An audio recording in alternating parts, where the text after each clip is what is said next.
Mam, aku rasa ini salah deh. Mami pasti sembuh kok, jangan ngomong gitu ah. Jikapun Mami sembuh, maka udah pasti ujung-ujungnya warisan itu buat kamu dan juga putri kandung Mami nih. Tapi rumah Borir itu tetap untuk kamu. Tapi kenapa harus aku, Mam? Karena kamu perempuan baik dan punya hati, Diana. Suamimu yang bodoh udah menempatkan kamu di tempat Zaina itu. Kalau bisa kamu rubah masa depannya setelah Mami nggak ada nanti. Diana mendadak sedih mendengar hal itu. Bagaimana juga dia tidak tega dan ingin satu anak sembuh. Apa Mami nggak mau berobat ke rumah sakit luar negeri atau ke rumah sakit yang lebih canggih?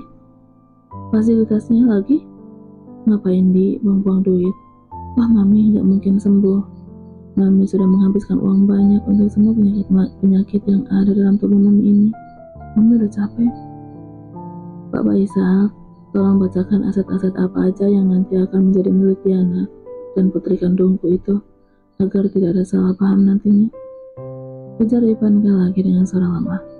Baik, Ibu Diana nanti akan mendapatkan rumah bordir yang terletak di alamat Jalan Kusuma, toko perhiasan berlian yang ada di kota Jakarta Pusat, uang senilai 1 miliar, dan barang-barang branded yang Nyonya Ivanka punya. Apa? Sementara untuk putri Nyonya Ivanka yang hilang, dia akan mendapatkan... Tunggu dulu, Pak. Diana langsung mengangkat tangan lalu menatap Ivanka dengan tidak percaya. Udah ya, Mam, semua harta ini kasih aja ke anak Mami. Aku ini bukan siapa-siapa Mami.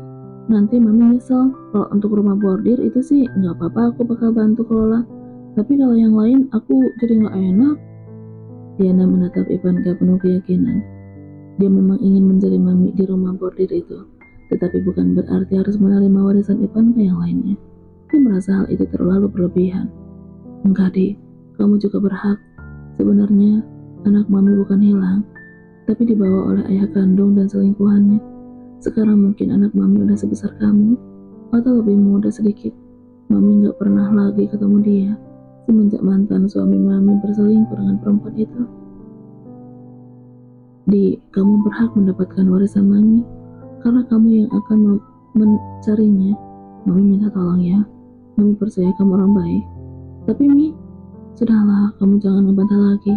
Wasiat ini Mami buat secara sadar dan tanpa paksaan.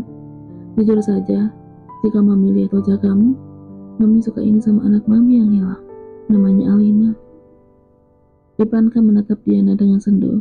Di masa lalu terlalu banyak kehidupan pahit yang menerpanya, sehingga dia begitu berambisi terhadap harta. Dia tidak butuh laki-laki lagi, dan yang dia butuhkan hanyalah uang untuk menyenangkan dirinya sendiri.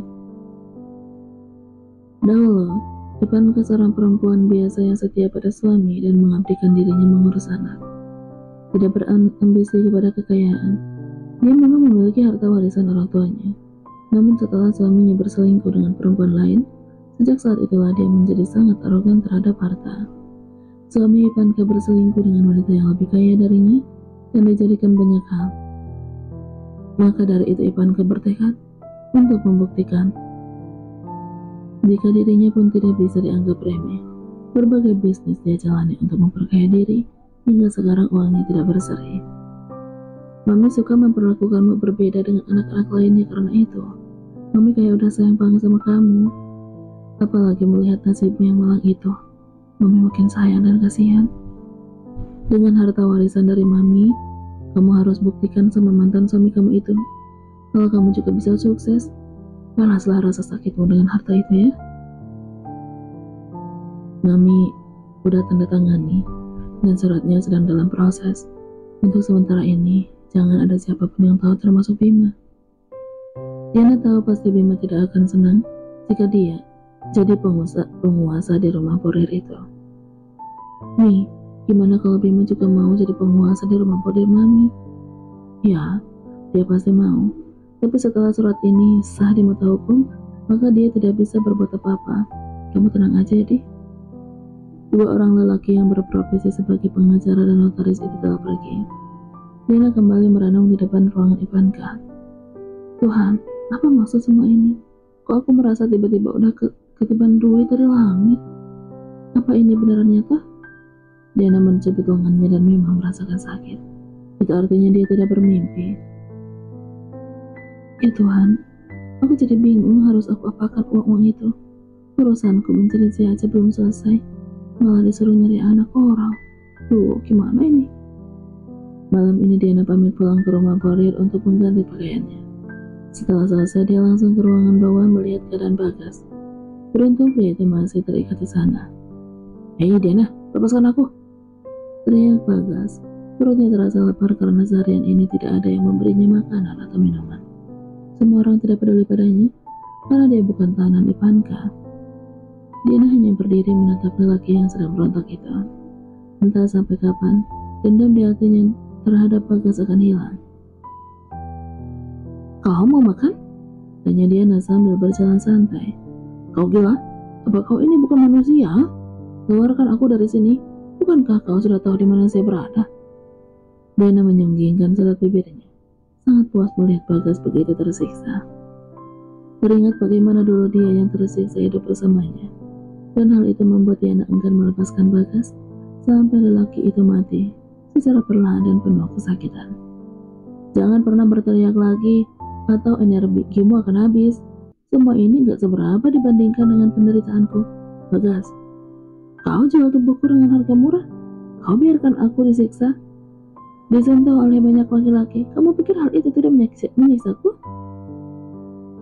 Diana menatap Bagas sambil berdiri, sementara kakinya tepat sekali berada di hadapan wajah Bagas. Ayo jawab, teriak Diana lagi.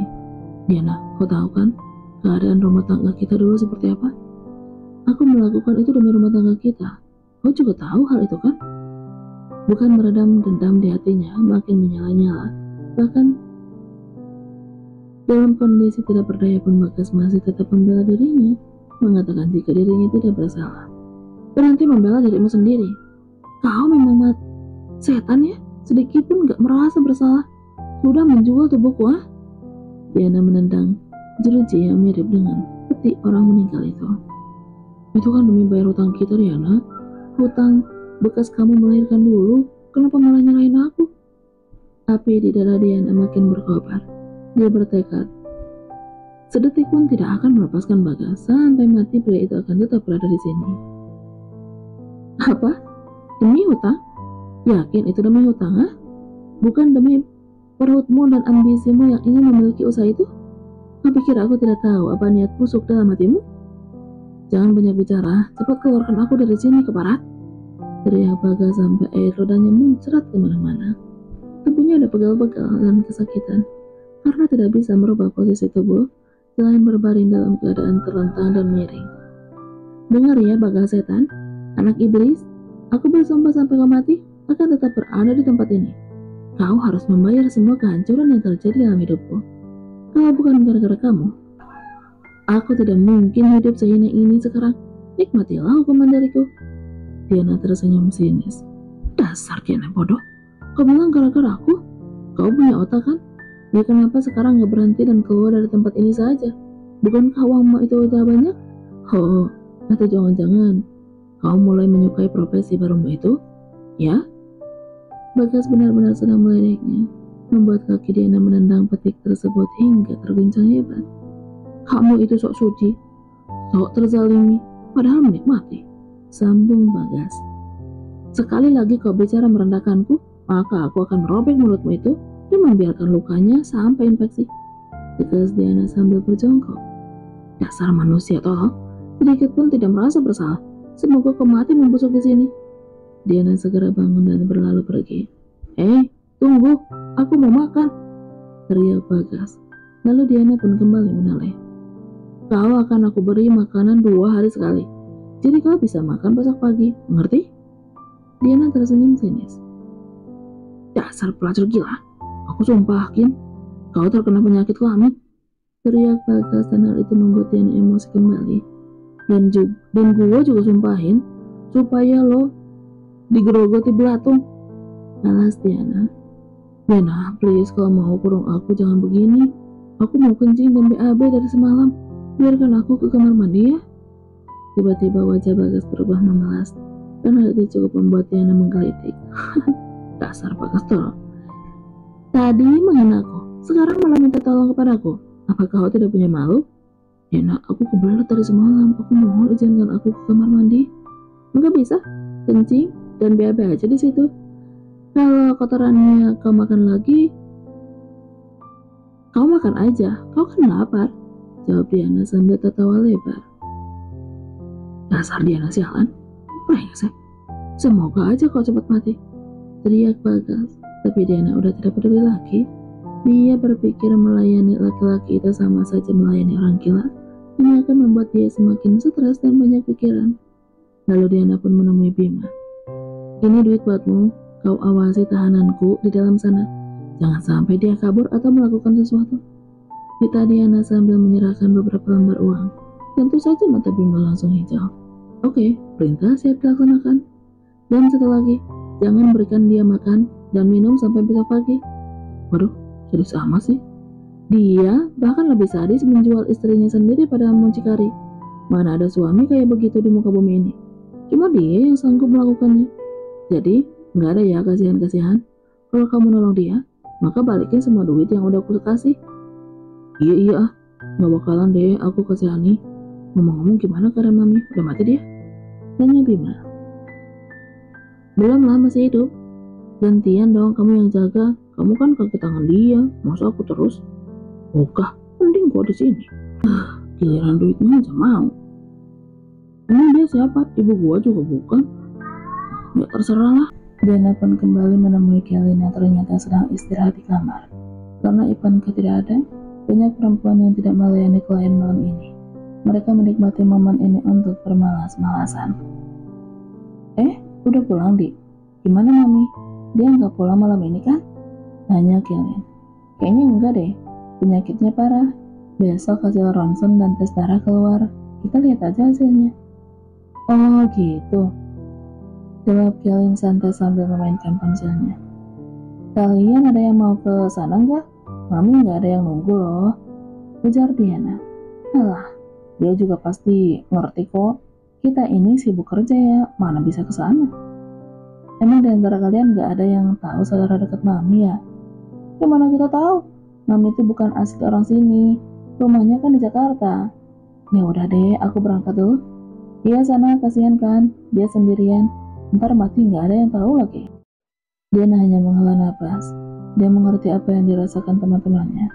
Karena selama ini Ivanka kerap memperlakukan mereka dengan semena-mena.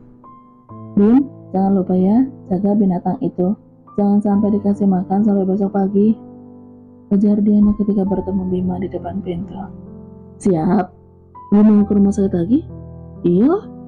Ya udah sana, biar gue yang jaga di sini. Bilang sama Mami. Diana hanya mengangguk lalu pergi. Sementara itu di dalam kerangkeng, Bagas sudah tidak tahan untuk buang air. Dia pun terpaksa kencing dan BAB di tempat seperti seorang bayi baru lahir. Keadaan dia tidak bisa membersihkan kotorannya sendiri. Bagaimana lagi Bagas sudah tidak tahan terus-menerus menahan sejak kemarin malam. Diana keparat, lihat aja. Aku akan membalas lebih dari ini. Kalau nanti bisa bebas. Kau udah salah memperlakukan aku seperti ini. Dada Bagas dipenuhi dengan dendam. Lalu tiba-tiba laki-laki yang terbiasa membersihkan tempat itu pun masuk. Perutnya terasa diaduk ketika pintu terbuka. Buset, kok jadi bau tai begini? Siapa yang berak sembarangan? Dia pun kembali menutup pintu dan melaporkan hal itu pada Bima. Lalu Bima pun langsung menelpon Diana.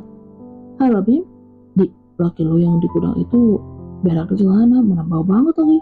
Mendingan lu pindahin kemana kek daripada di sini. Diana ingin terbahak tetapi dia sedang berjalan di lorong rumah sakit. Kalau gitu tutup pintunya, jangan dibuka. Semprot pengharum ruangan di depan pintunya biar nggak bau. Nah, bikin repot aja. Pokoknya besok lo balik ya, kasih makan sendiri tuh orang. Iya berisik banget. Udah dulu, ini mau nyampe. Telepon dimatikan. Mam, Ivanka langsung menoleh. Sejak tadi batuk terus saja menyerangnya membuat dia tidak bisa tidur. Ini berkas yang tadi Mami suruh bawa. Diana meletakkan map folder ke dekat Ivanka. Dia pun langsung bangun dan membuka map folder itu. Ini foto-foto anak Mami, Alina namanya. Ini waktu dia berumur 3 tahun. dan ini berumur 5 tahun. Lalu ini adalah alamat terakhir tempat tinggal Alina, karena dulu dia sempat mengirim surat sama Mami. Pas Mami nyamperin ke alamat itu, mantan suami Mami membawanya pindah. Tetangga bilang dia pindah tidak jauh dari alamat itu, mungkin hanya beda kecamatan. Mami sudah berusaha nyari, tapi nggak pernah ketemu. Semoga kamu bisa ya, Di. Terus, kalau aku juga ternyata nggak bisa nemuin, gimana, Mam? Tidak apa-apa. Yang penting, kamu sudah berusaha. Baiklah, nanti aku cari. Tapi sebelum itu, aku mau cari anakku dulu, Mam. Kebetulan aku udah pegang alamatnya. Cuma nggak jauh sih dari sini. Besok aku izin ya. Baiklah, cari anakmu dulu sampai dapat. Baru setelah itu cari Alina. Makasih, Mam. Sekarang istirahat ya, udah malam.